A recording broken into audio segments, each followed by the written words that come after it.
अस्सलाम वालेकुम students, welcome to education for all professional. हम अपने तमाम व्यूवर्स को अपने चैनल में खुशामदीद कहते हैं। स्टूडेंट्स, आज हम जिस टॉपिक के बारे में बात करेंगे वो है डेप्रिसिएशन का मशीन आवर्स मेथड। ठीक है, तो इसको हम आपको डेफिनेशन के थ्रू आपको क्लेरिफाई करेंगे और एग्जांपल के थ्रू आपको समझाएंगे कि इस पे वर्किंग कैसे होती है। ठीक है स्टूडेंट्स, तो बिना टाइम ज़ाया किए चलते हैं आज के लेक्चर की तरफ। Let's start. सबसे पहले इसकी हम पढ़ते हैं कि डेफिनेशन क्या कहता है। तो हम रीड आउट करते हैं students. Under this method depreciation is calculated on the basis of hours that the machine has work. ठीक है स्टूडेंट्स, ये कहना इसमें ये कह रहा है कि जो मशीन जो डेप्रिसिएशन जो कैलकुलेट होता है आपका, वो किसकी बेस पे कैलकुलेट होता है? मशीन आवर्स की बेस पे कैलकुलेट होता है। और मशीन आवर्स कौन से?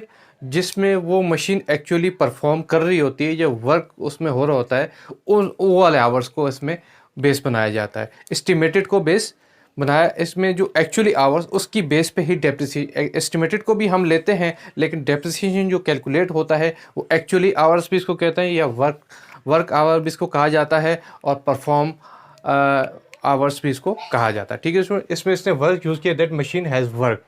उसी आवर्स को, एक्चुअल आवर्स को या परफॉर्म आवर्स को, इसको वर्क भी कहा जाता है। डिफरेंट टर्म्स से इसको याद किया जाता है। ठीक है स्टूडेंट्स, इसको डिफरेंट टर्म्स से इसको रिप्रेजेंट किया जाता है, बोला जाता है।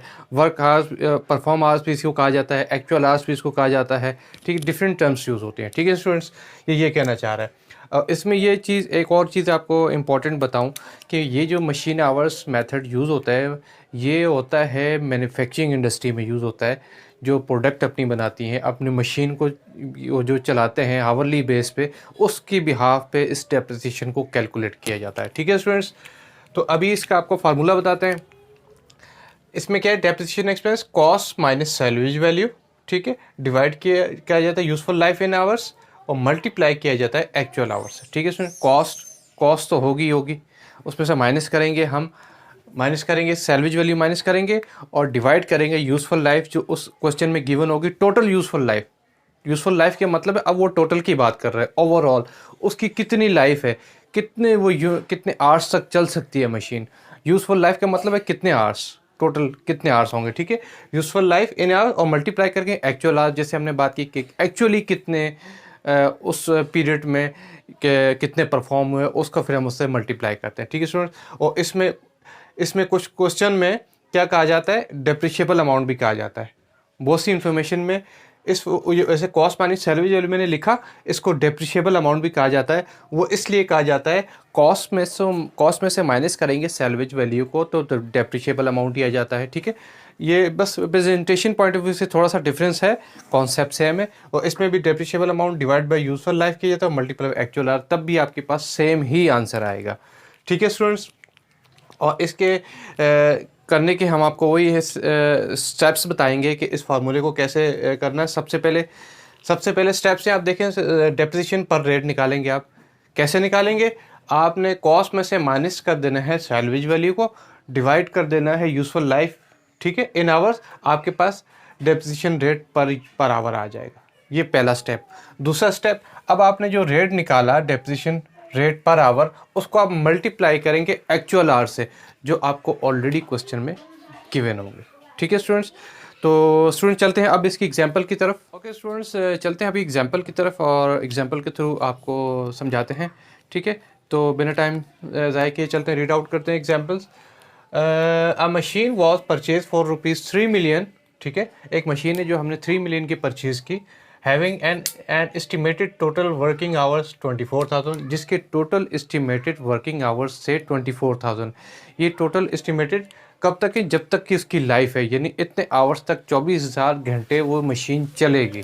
ये एस्टिमेटेड वर्किंग आवर्स हैं उसके। ठीक है students, the salvage value is expected to ₹2 lakh and detail of effective hours are as follows. अब ये सेकेंड इस पैरा में ये कह रहा है कि इसकी सैलवेज जो वैल्यू एक्सपेक्टेड वो है 2 लाख है, और जो इफेक्टिव आवर्स कह लें या एक्चुअल आवर्स कह लें, उसकी डिटेल आपको ये नीचे गिवन, हम उसको भी डिस्कस करेंगे, ठीक है सर। एक्सपेक्टेड इस जगह जगह यूज़ क्यों करता है वर्ड स्टूडेंट?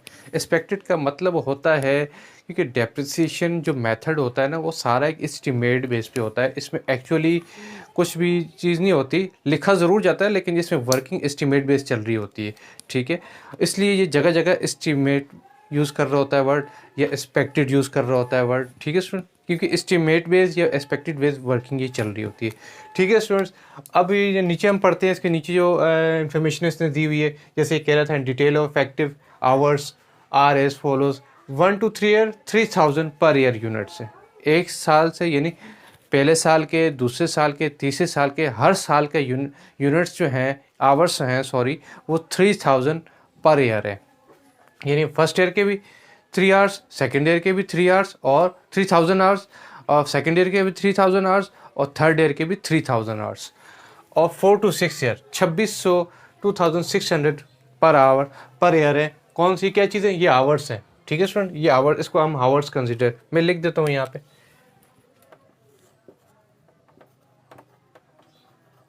ठीक है। ये आवर्स हैं एक्चुअली आपके, ठीक है।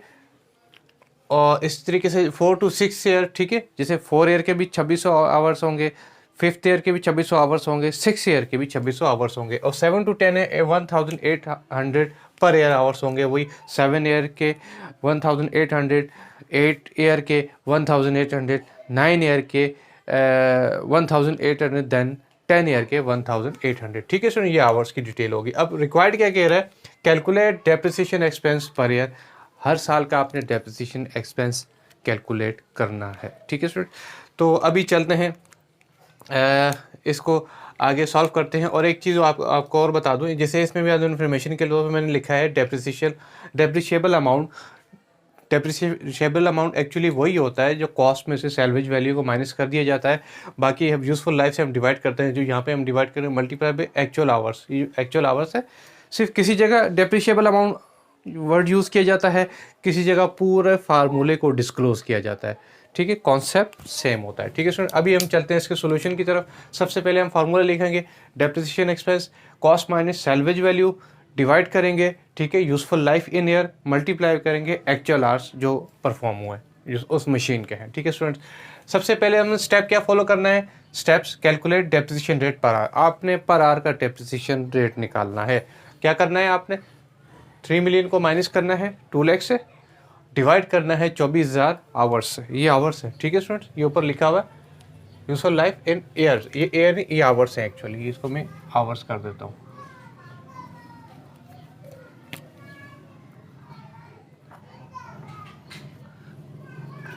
आवर्स, ठीक है स्टूडेंट्स। आपने सबसे पहले फार्मूला लिखा, cost minus salvage value, divide किया यूजफुल लाइफ इन आवर्स, और मल्टीप्लाई बाय एक्चुअल आवर्स, ठीक है। सबसे पहले डेप्रिसिएशन पर आवर रेट आपने निकाला कैसे? 3 मिलियन को माइनस किया आपने 2 लाख से, जो सैलवेज वैल्यू, डिवाइड किया 24,000 आवर्स, जो यहाँ पे मेंशन थे, कहाँ पे, ये मेंशन, ठीक है। इसको 24,000 से आपने डिवाइड किया तो डेप्रिसिएशन रेट पर आवर आपके पास आ गया 116.67। ये हमने पहले वाला स्टेप को कंप्लीट कर लिया, ठीक है। अब सेकंड स्टेप कि अब आपने डेप्रिसिएशन चार्ज करना है। डेप्रिसिएशन कैसे चार्ज करना है?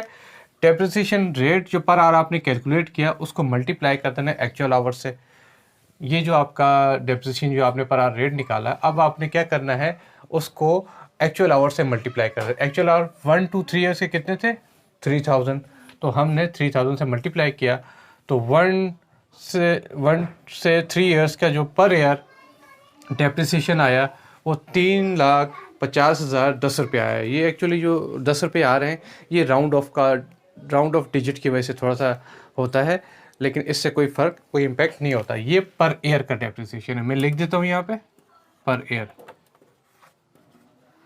ये भी पर ईयर है स्टूडेंट्स, और ये भी पर ईयर है, ठीक है स्टूडेंट्स। और 4 to 6 ईयर का भी ऐसे करना है आपने। 4 to 6 ईयर कितने आवर्स से? 2600 मल्टीप्लाई किया कितने? 116.67 जो पर आवर रेट आपका आवर्स का था डेप्रिसिएशन का, मल्टीप्लाई किया 303342 आपके पास पर ईयर आ गया। इसी तरीके से 7 to 10 ईयर कितने आवर्स थे, 1800 पर ईयर थे, तो आपने 1800 को यहाँ लिखा और मल्टीप्लाई किया 11 जो आपने डेप्रिसिएशन रेट निकाला पर आवर्स का 116.67, तो कितना आया आपके पास 2,10,006 रुपीज़ आपका, ये भी पर ईयर आ गया। ठीक है स्टूडेंट, ये हो गई हमने तीनों साल का, हमने 3 साल का तो नहीं कहना चाहिए, हमने 10 साल का हमने डेप्रिसिएशन कैलकुलेट किया।